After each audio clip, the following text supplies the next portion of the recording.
কিয়ামতের ময়দানে আল্লাহ রাব্বুল আলামিন সর্বপ্রথম যে হিসাবটা নেবেন, আউয়ালু মা ইউহাসাবু বিহিল আবদু ইয়াউমাল কিয়ামাতি আস-সালাহ।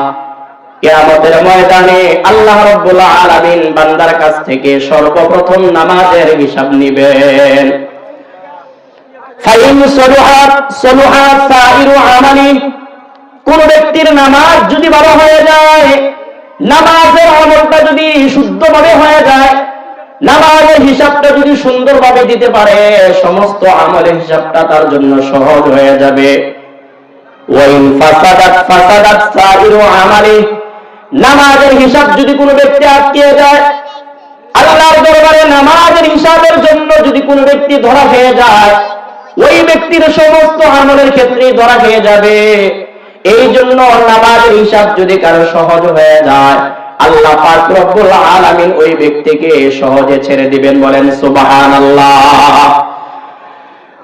আর হাদিসের মধ্যে আল্লাহর নবী জানিয়েছেন, খামসু সালাওয়াতিন কাতাবাহুন্নাল্লাহু আলাল ইবাদি, 5 ওয়াক্ত নামাজ যেটা আল্লাহ রাব্বুল আলামিন বান্দাদের উপরে ফরজ করে দিয়েছেন, ফামান জাআ বিহিন্না লাম ইউদাইয়্যির মিনহুন্না শাইআন ইস্তিগফাফান বিহাক্কিহিন্না কানা লাহু ইনদাল্লাহি আহাদুন আইয়ুদখিলাহুল জান্নাহ।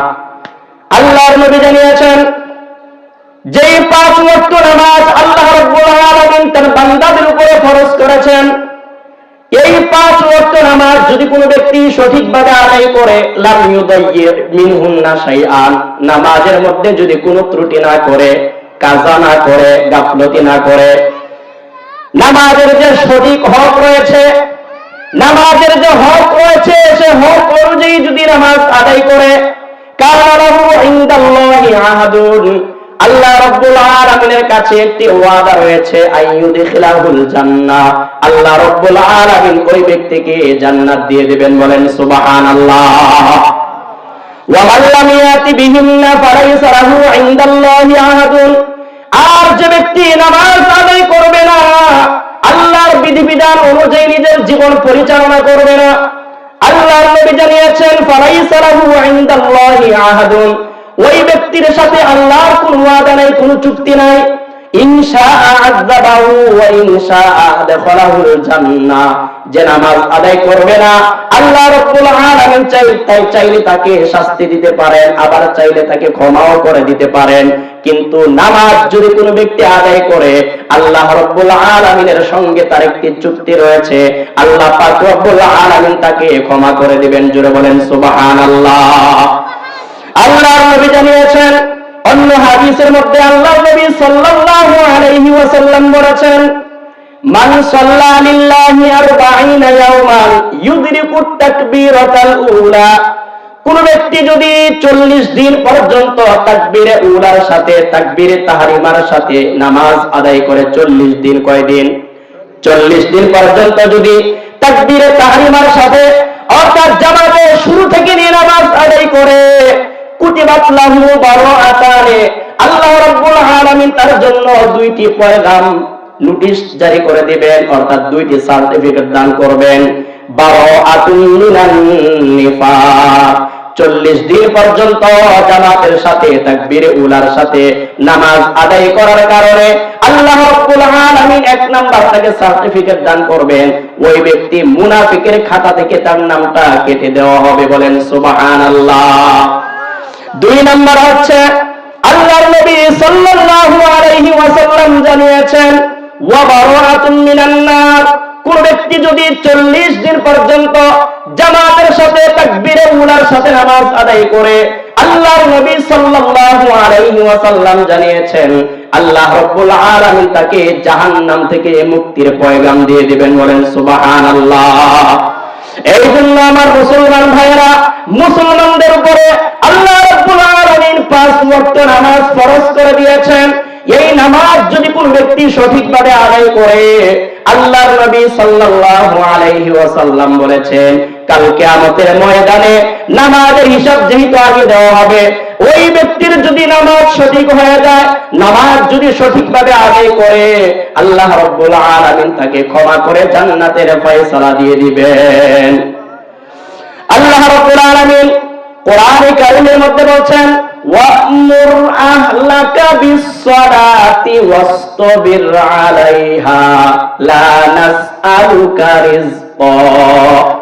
আল্লাহ রাব্বুল আলামিন বলেন, তুমি তোমার পরিবারবর্গকে নামাজের হুকুম দাও, ওয়াসতাবির আলাইহা, এবং তুমি নিজেও ধৈর্য ধারণ করে নামাজ আদায় করো।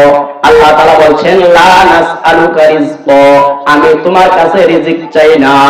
আল্লাহ রাব্বুল আলামিন জানিয়ে দিচ্ছেন, ও বান্দা, তুমি দোকানদারি করো, তুমি ব্যবসা করো, চাকরি করো, তোমার নামাজের সময় যদি তুমি দোকান বন্ধ করে নামাজ আদায় করতে যাও, তোমার মনে হতে পারে আমার কাস্টমার ছুটে যাবে, ব্যবসায় লস হয়ে যাবে, এই আশায় তুমি জামাতে নামাজ আদায় করো না, মসজিদে গিয়ে নামাজ আদায় করো না।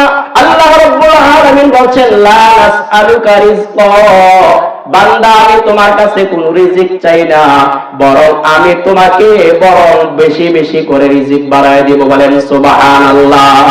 রিজিকের মালিক কে? সবাই বলেন, রিজিকের মালিক কে?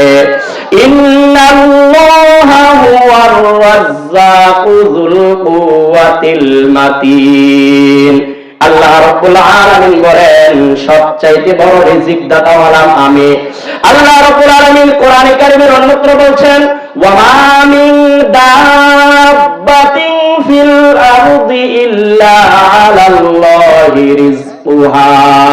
আল্লাহ রাব্বুল আলামিন বলেন, পৃথিবীর মধ্যে এমন কোন বিচরণশীল প্রাণী নাই যেই প্রাণীর রিজকের দায়িত্ব আমি আল্লাহ হাতে নেই নাই।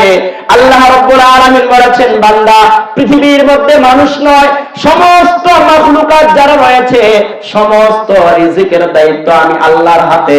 সুতরাং তুমি নামাজ আদায় করতে গেলে তোমার ব্যবসায় লস হয়ে যাবে, চাকরিতে ক্ষতি হবে, এই ভয়ের কারণে তুমি নামাজ আদায় করো না। আল্লাহ রাব্বুল আলামিন বলেন, বান্দা, তুমি তোমার মন থেকে ভয় দূর করে ফেলো, তোমার রিজিকের ব্যবস্থা আল্লাহ রাব্বুল আলামিন আসমানে ফয়সালা করে দিয়েছেন। বলেন সুবহানাল্লাহ। আল্লাহ রাব্বুল আলামিন বলেন, বান্দা, তোমার রিজিক কিন্তু জমিনে নয়, তোমার রিজকের ফয়সালা আল্লাহ রাব্বুল আলামিন আসমানে করে দিয়েছেন। আল্লাহ তাআলা কোরআনে কারীমের মধ্যে বলছেন, ওয়া ফিস সামাই রিজকুকুম ওয়া মা তুআদুন। তোমাদের রিজিকের ফয়সালা আল্লাহ রাব্বুল আলামিন আসমানে করে ফেলেছেন। শুধু তাই না, তোমাকে সৃষ্টি করার পূর্বেই 50,000 বছর পূর্বে আল্লাহ পাক তোমার রিজকের ফয়সালা করে দিয়েছেন। অতএব তুমি রিজকের ভয়ে নামাজ ছেড়ে দিও না, নামাজ আদায় করো। আল্লাহর নবী সাল্লাল্লাহু আলাইহি ওয়াসাল্লাম জানিয়েছেন, কোন ব্যক্তি যদি সঠিকভাবে নামাজ আদায় করে, আল্লাহ রাব্বুল আলামিন ওই ব্যক্তিকে নামাজের বদৌলতে জান্নাত দান করবেন। বলেন সুবহানাল্লাহ। নামাজ আছে যেখানে আমরা আছি সেখানে, নামাজ নাই যেখানে আমরা নাই সেখানে। যেই নেতা নামাজ পড়ে না, আমরা সেই নেতার পিছনে যাব না। যেই ইমাম সঠিক কথা বলতে পারে না, ওই ইমামের পিছনে নামাজ পড়াও জায়েজ নাই। এই জন্য হক কথা বলতে হবে।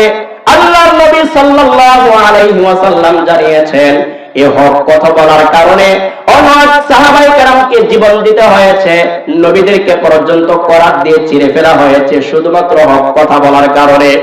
আল্লাহর নবী সাল্লাল্লাহু আলাইহি ওয়াসাল্লাম হযরত জাবের রাদিয়াল্লাহু তাআলা আনহু থেকে বর্ণিত হাদিস, আল্লাহর নবী জানিয়েছেন, ইন্না বাইনার রাজুলি ওয়া বাইনাশ শিরকি ওয়াল কুফরি তারকুস সালাহ।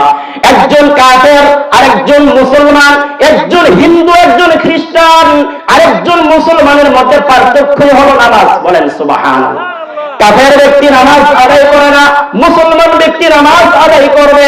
সমস্ত কাজের মধ্যে মানুষকে চিনার মধ্যে কোনো পার্থক্য থাকে না।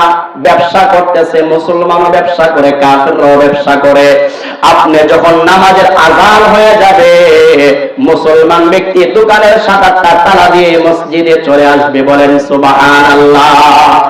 এই ব্যক্তি নামাজে আসার জন্য আল্লাহ পাক রব্বুল আলামিন বলেন, নামাজ আদায় করার জন্য যে ব্যক্তি দোকানদারের চিন্তা করে নাই, ব্যবসা বাণিজ্যের চিন্তা করে নাই, আল্লাহর হুকুম পালনের জন্য মসজিদে চলে আসছে, কাল কিয়ামতের ময়দানে আল্লাহ রব্বুল আলামিন আল্লাহ তাআলা ওই ব্যক্তিদেরকে সিজদা করার জন্য বলবেন। ইয়াউমা ইউকশাফু আন সাকিন ওয়া ইউদআউনা ইলাস সুজুদ। আল্লাহ রাব্বুল আলামিন কিয়ামতের ময়দানে নিজের পা সামনে প্রকাশ করে বলবেন, এখন তোমরা সিজদা করো। দুনিয়ার মধ্যে যারা সিজদা করে নাই, কিয়ামতের ময়দানেও তারা সিজদা করতে পারবে না। মেরুদণ্ড তাদের বাঁকা হবে না, একবারে সোজা হয়ে যাবে। ফালা ইয়াস্তাতিউন। দুনিয়ার মধ্যে যারা নামাজ আদায় করে না, আল্লাহকে সিজদা করে না, কিয়ামতের ময়দানে তারা যতই চেষ্টা করুক নামাজে সিজদা করতে পারবে না। এই জন্য আল্লাহ রাব্বুল আলামিন কোরআনে কারীমের মধ্যে অসংখ্য জায়গায় নামাজের কথা বলেছেন, 82 জায়গায় নামাজের কথা বলেছেন। ও মিয়া, নামাজ এতই গুরুত্বপূর্ণ ইবাদত, আল্লাহ রাব্বুল আলামিন একবার নয়, দুইবার নয়, তিনবার নয়, কোরআনে কারীমের মধ্যে 80 বারের চাইতে বেশি নামাজের কথা বলেছেন। জোরে বলেন সুবহানাল্লাহ। আল্লাহর নবী সাল্লাল্লাহু আলাইহি ওয়াসাল্লাম একদিন সাহাবায়ে কেরামের সামনে নামাজের আলোচনা করতেছিলেন। আন আব্দুল্লাহ ইবনে আমর রাদিয়াল্লাহু আনহুমা আন্নাহু যাকারা সালাতা ইয়াওমান। আল্লাহর নবী সাল্লাল্লাহু আলাইহি ওয়াসাল্লাম সাহাবায়ে কেরামের সামনে নামাজের আলোচনা করতেছিলেন। নামাজের প্রসঙ্গে আল্লাহর নবী সাল্লাল্লাহু আলাইহি ওয়াসাল্লাম বলেছেন, ফাকালা মান হাফাযা আলাইহা কানাত লাহু নূরান ওয়া বুরহানান ওয়া নাজাতান ইয়াউমাল কিয়ামাহ। যে ব্যক্তি নামাজ যত্ন সহকারে আদায় করবে তার জন্য কিয়ামতের ময়দানে আলো হবে, ওয়া বুরহানান তার জন্য দলিল হবে, ওয়া নাজাতান ইয়াউমাল কিয়ামাহ কিয়ামতের ময়দানে তার জন্য নামাজ মুক্তির কারণ হয়ে যাবে। বলেন সুবহানাল্লাহ। যে ব্যক্তি নামাজ যত্ন সহকারে আদায় করবে, আল্লাহর নবী সাল্লাল্লাহু আলাইহি ওয়াসাল্লাম বলেছেন, এক নাম্বার কিয়ামতের ময়দানে যখন কাফেররা অন্ধকারের মধ্যে পুলসিরাতের পুল যখন অতিক্রম করবে, কেটে কেটে জাহান্নামের মধ্যে পড়ে যাবে অন্ধকারের মধ্যে, যারা নামাজ আদায় করবে সেদিন অন্ধকারের ভিতরে নামাজগুলো তাদের সামনে আলো হয়ে দাঁড়ায় যাবে। বলেন সুবহানাল্লাহ। দুই নাম্বার ওয়া বুরহানান, নামাজ তার জন্য দলিল হয়ে যাবে। আপনি যে জান্নাতে যাবেন, আপনার জন্য যে ক্ষমা রয়েছে, এর মধ্যে একটা দলিল হলো আপনি নামাজ আদায় করেছেন। ওয়া নাজাতান, এবং মুক্তি পাবেন ইয়াউমাল কিয়ামাতে কিয়ামতের দিন। যারা সঠিকভাবে নামাজ আদায় করবে তাদের জন্য কিয়ামতের ময়দানে নাজাত মুক্তির কারণ হয়ে যাবে। আল্লাহর নবী আরো জানিয়েছেন, ওয়া মান লাম ইউহাফিজ আলাইহা, যে ব্যক্তি নামাজকে যত্ন সহকারে আদায় করবে না, লাম ইয়াকুল লাহু নূরুন ওয়ালা বুরহানুন ওয়ালা নাজাতুন, ওই ব্যক্তির জন্য কিয়ামতের ময়দানে কোনো আলো থাকবে না, কোনো দলিল থাকবে না, কোনো প্রমাণ থাকবে না, ওয়ালা নাজাতুন, এবং কোনো মুক্তির ফয়সালাও থাকবে না। ওয়া কানা ইয়াউমাল কিয়ামাতি মা'a কারুনা, আর কিয়ামতের ময়দানে ওই ব্যক্তি উপস্থিত হবে কারুনের সাথে, ওয়া ফিরআউনা, ফিরআউনের সাথে, ওয়া হামানা, এবং হামানের সাথে, ওয়া উবাই ইবনে খালফিন, এবং উবাই ইবনে খালফের সাথে। যারা নামাজকে যত্ন সহকারে আদায় করবে না, কিয়ামতের ময়দানে তাদের জন্য কোনো আলো থাকবে না, প্রমাণও থাকবে না, মুক্তির সনদও থাকবে না। তাদের হাসর হবে ফিরআউন, কারুন এবং বড় বড় কাফের যারা রয়েছে, যেই সমস্ত কাফেরদের কথা আল্লাহ পাক রব্বুল আলামিন কোরআনে কারীমের মধ্যে বলেছেন, ওই সমস্ত কাফেরদের সঙ্গে বেনামাজির হাসর হবে। বলেন নাউজুবিল্লাহ।